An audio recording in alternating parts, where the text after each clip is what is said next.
ምሳሌ በሚያሳዝን ሁኔታ አሁንም እንደዛው ተግታ ትገኛለች። ለምንድነው እዚህ ያመጣኸኝ እያለች ልጁንም ብታናግረውም ከዚህ በኋላ ይህንን ጥያቄ ብትጠይቂኝ ምላስሽን ቆርጬ እዙ ነው ማስቀምጥልሽ። ስለዚህ እኔ የምልሽን ብቻ ስሚ። ቢ ስትባይ ቢ፣ አታውሪ ስትባይ ደግሞ ዝም በይ እያለ እንግዲህ ያስጨንቃታል። እሷም ህፃን ልጅ ስለሆነች ምንም የምታውቀው ነገር ስለሌለ እስኪ ተረት ተረት አጫውተኝ ትለዋለች። ተረት ተረት ደግሞ ምንድነው? አንቺ ባይሆን አንቺ አውሪኝ ይላታል። እሷም የቻለችውንና የሰማቸውን ተረት ትተርትለታለች። አሁን መድብል ግራ ገብቶት እንግዲህ በመወላወል ላይ ይገኛል። ምክንያቱ ደግሞ ዝናን አይለቀው ሁለት ነፍስ ነው እነዚህ የዝና ቤተሰቦች የያዙት። ምክንያቱ ደግሞ የብሩክና የምሳሌን እና ዝናን ብለቀው ደግሞ ምሳሌንም ይገሏታል። እኛም ደግሞ ብዙ ሚስጥር ስለምናቅ እኛንም ያጠፉናል ብሎ ግራ ተጋብቷል። ቅድስትም ከአቅሟ በላይ ሆኖ ነገሮቹ ከአቅሟ በላይ ሆኖባት፣ እባክህ መድብል አንተስ ግን ክፉ ነህ በጣም ለምንድን ነው ማታስለቅቃት? እሷ እኮ ያደራ ልጅ ናት ትለዋለች።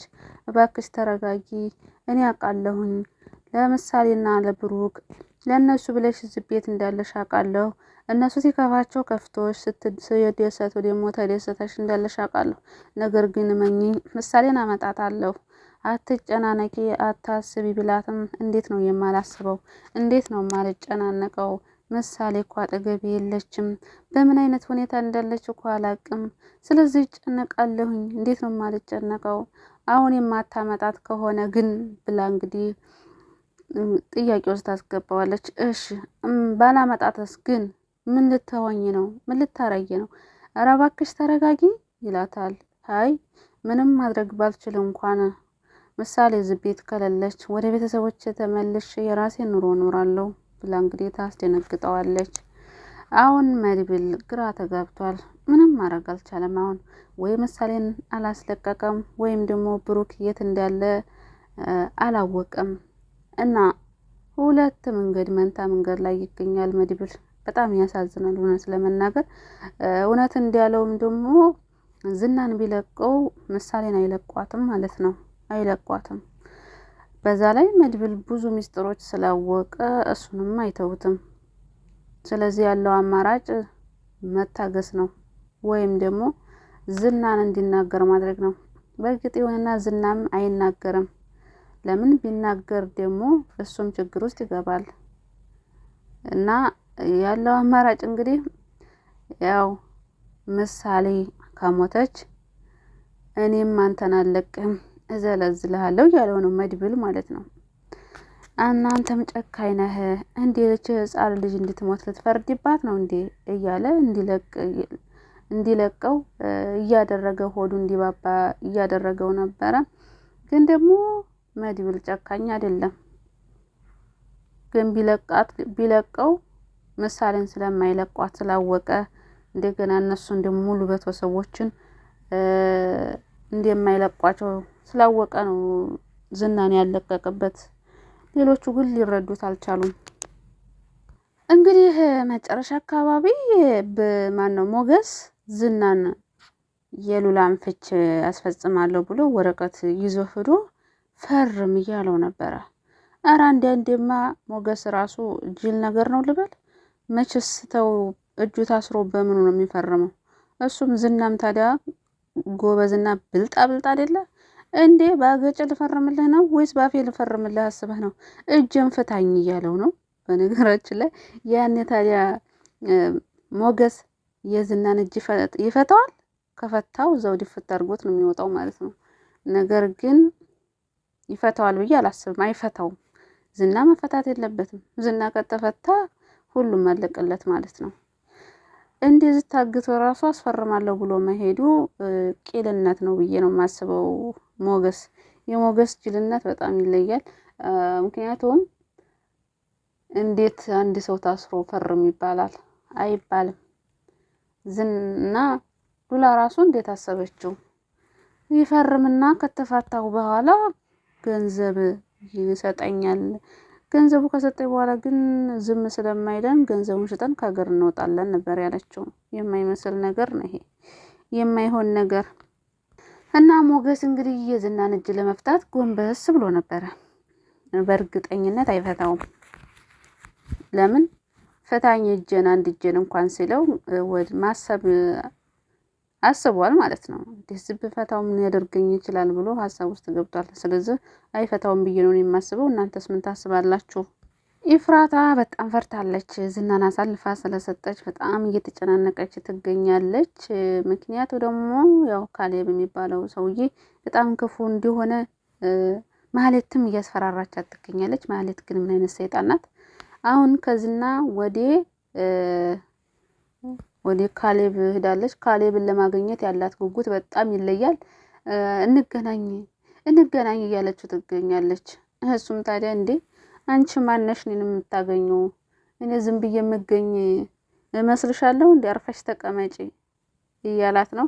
እና ዝና የታገተበት ቦታ የሚያውቅ ሰው ካለ ያ ቃል ብለሽ የተጠራጠርሽው ሰው ካለ ቁጥሩን ስጪ ብሏት ነበር። እሷም ደግሞ ኧረ እኔ አላቅም ስትለው አንቺ ማትረቢ እንደውስ አንቺ ታውቂያለሽ ብዬ አንቺን ማናገሬ በሚላት ሰዓት ያው እርግጠኛ አይደለሁም እንጂ ቅድስትም እንዲሁም ደግሞ ሞገስም ዲያጣም ሊያውቁ ይችላሉ ብለዋለች። እንግዲህ እሷም ታዲያ የዲያጣንም የሞገስንም የቅድስትንም ስልክ ቁጥር ሰጥታቸዋለች ማለት ነው።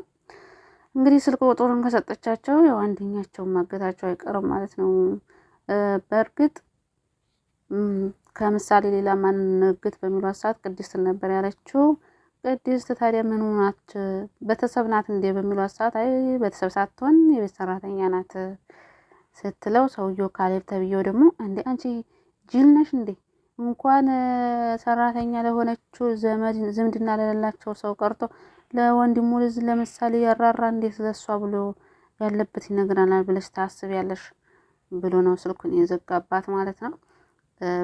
ቅድስት በእርግጥ አሁን ማንንም ቢይዙ ይናገራሉ ብዬ አላስብም። አሳልፈው ዝና መድብልን ይሰጡታል አሳልፈው ይሰጡታል ብዬ አላስብም። አሁን ምሳሌ ማገት አልነበረባቸውም። ገና ታክማ መታ ገና ቦርቃ ሳታበቃ ቦርቃ ሳትጨርስ ከችግር ወደ ችግር ምንድነው ምሳሌ ድራማ እንዴ? አንዳንዴ እንኳን ጥሩ ነገር አሳዩን እንጂ ሁሉ ጊዜ ጭንቀት ነው እያሳየችውን ያላችሁት። አንዳንዴ ደግሞ ዘና የሚያደርግ ነገር አሳዩን። ሁሌ ችግር ሁሌ ጭንቀት በጣም ከባድ ነገር ነው ማለት ነው። ምሳሌ በጣም ታሳዝናለች። በቃ ለምን እንዲሆነ እንኳን አይታወቅም። የታገተችበት ምክንያት አታቅ ለምን አመጣችሁኝ እያለች ነበር ማለት ነው። ልጁም በምሳሌ እየተዝናናባት ነበረ። እንግዲህ ከዚህ በፊት ራሱ ማህሌት ታሳግታት ነበር። ያኔ ግን አባቷ ስላለ ተሯሩጦ ወዲያው ነበር ያስለቀቃት ማለት ነው። አሁን ግን ይኸው 2 ቀን ሞላት ማለት ነው ከታገተች። ምስኪን ነፈር ይኸውልህ አባዬ ከመጣ አይለቅህም፣ አጎቴ ከመጣ አይለቅህም እያለች እንግዲህ ሰውየውን ያገታትን ሰውዬ እያዝናናችሁ ትገኛለች። እሱም ደግሞ በሷ ዘናፈታ እያለ ነው። በእርግጥ ምሳሌ ምንም ነገር አያደርጓትም ብዬ አስባለሁ። ምንም ነገር አያደርጓትም። ሕፃን ልጅ ናት። ምንም የምታውቀው ነገር የለም። ግን ያው መያዣ ነው። ምሳሌ ስለታገተች ግን ኤፍራታ አዝናለች ማለት ነው። እኔ ለሷ ልሄድላት እያለች ነበር ማለት እኔ ብሄድ እሷን ይለቋታል እንዴ ብላ ለማህሌት ስታማክራት ነበረ። ማህሌትም ታዲያ እንዴ አንቺ ምን ታረጊላቸዋለሽ? አንቺ የምትሄጁ እሷ እኮ የወንድሙ ልጅ ናት። ስለዚህ አንቺ ባዲያነሽ አንቺ በትታገቺ ለምን እሷን ይለቋታል ትላታለች። እቺ መናጤ ሆነች ማህሌት ማለት የማህሌት ክፋት ደግሞ ይለያል። ኤፍራታ ትሻላለች።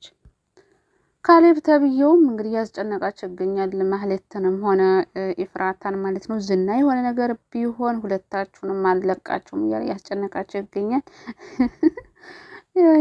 ኤፍራታ ደግሞ ማለት ነው ኧረ ሽንቴን ላመልጥ ነው በይው ጨንቆኛል በይው እያለች እንግዲህ ታወራለች። እሱም ታዲያ በስልክ እየሰማት ስለነበረ ኧረ በስልክ የምታወራውና እየሰማዋት እኮ ነው በስልክ እንደምታወራ ይላል። የካሌብ ተብዬው ማን ስለሆነ ነው እሱ እንደዚህ ሀገር የሚያስጨንቀው ማለት ነው። መድብል ጓደኛ የለውም። ከመድብል ሰው ያስፈልገዋል። መድብል ጓደኛ ጠንካራ ልክ እንደሱ ጀግና የሆነ ሰው ያስፈልገዋል መድብል ማለት ነው። ሞገስ ተብዬው ምንም አይጠቅምም። እንዴ ሴት ዘጥ ከማለት ውጭ ምንም ፋይዳ የለውም ማለት ነው። አንዳንዴ ቅድስትንም እየፈራኋት ነው። ህዳ ቦታውን ስለምታቅዝና እንዲያፈታው ብዬ እየፈራሁ ነው ማለት ነው። ፍትህ ለብሩክና ለምሳሌ ሁለታቸውም ይምጡልን። ፍትህ እና አባትና ልጅ ወደ ቤታቸው መመለስ አለባቸው። በቃ እንዲሁም ደግሞ ሞገስና ሉላም መጋባት አለባቸው። ስለዚህ ሁሉ ጊዜ ጭንቀት ከሚያደርጉት ይልቅ አንዳንድ ጊዜ ደግሞ ደስታ ቢያደርጉት ጥሩ ነው። ብሩክ ካለበት ይመለስ፣ ከቅድስት ጋር ፍቅራቸውን ይቀጥሉ፣ ከዛ ደግሞ ይጋቡ። ከዛ ብሩክና ቅድስት ሲጋቡ ደግሞ ማህሌት ትጨልል፣ ልብሷን ጥላ ትጨልል።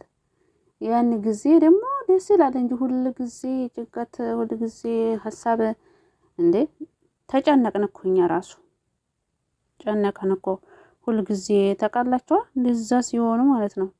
ሁሌ ያስጨንቀን። የሚያስጨንቅ ነገር ደግሞ እኛ አንፈልግም። አንዳንዴ ደግሞ አእምሯችንን ዘና የሚያደርግ ነገር አሳዩን። አንድ የተጎዳ ሰው ሁሉ ጊዜ መጎዳት ነው እንዴ ያለበት? አንዳንዴ እንኳን ደስታ አሳዩን እንጂ። ለማንኛውም ለዚህ ቻናል አዲስ ከሆናችሁ ሰብስክራይብ ማድረጋችሁን አትርሱ። ነባሮች ደግሞ ላይክ እና ሼር እያደረጋችሁ አበረታቱን። ብሩክ ይመለስ የምትሉ በኮሜንት እና በላይክ አሳዩኝ።